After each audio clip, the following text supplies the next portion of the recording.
ang sambong ay madaling kumalat gawa ng kanyang ugat.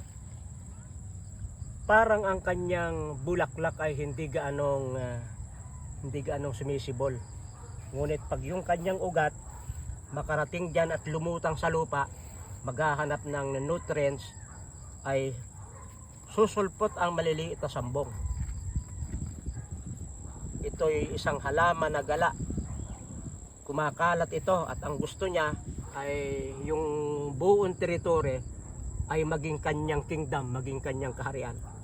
Kaya na pag ito'y hindi mo binunot, ay siya yun ay aabot hanggang doon. Kaya kung ayaw ninyo na lumawak yung inyong sambong at maging sambungan yung inyong lugar, bubunutin niyo yung mga maliliit pag makadahon na ng ganyan, mga lalaking dahon, bunutin na ninyo. Sapagkat kung hindi, ay talagang sisibol ang napakaraming sambong. Oh. Hindi ko akalain na dito na ito ay magiging karibal ng papaya. Kawawa naman yung aking papaya pag ito ay maging sambungan na. Madali na magparami ng sambong, hindi mo problema. Sapagkat ang sambong ay kusang dumadami, kusang kumakalat na hindi mo ito makukontrol.